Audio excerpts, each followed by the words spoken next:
please generate a plan for black that will create an open file for your rook, for your sleeping rook on a8. Now we are learning pawn play to activate our rooks and pawn breaks. Folks, when you think about activating your rooks, think about the pawn breaks, because whenever there's a pawn break, there's inevitably newly opened files. Files are clearing after the pawn breaks, okay? So, which pawn break in this position will activate and awaken your sleeping rook on a8?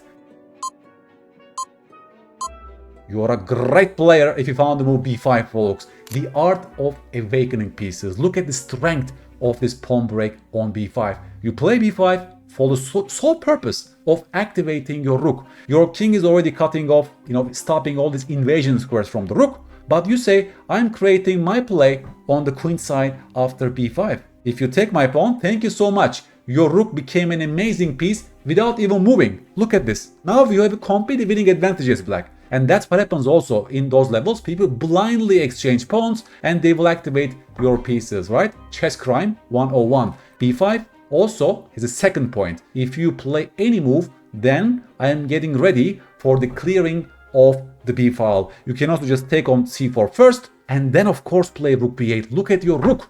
Your rook became a beautiful creature. Plus, through this pawn break, folks, you created one more weakness on c4, and even this pawn is a potential target for our rook. It's black who is playing for a win in this position. It's not a winning position yet, but we are putting so much pressure to white by playing this way. In a beautiful, I love such clean exercises. In this clean exercise, we learn how pawn break is helping our rooks to become active. Even in deep endgames, you can use a pawn break to liberate your rook.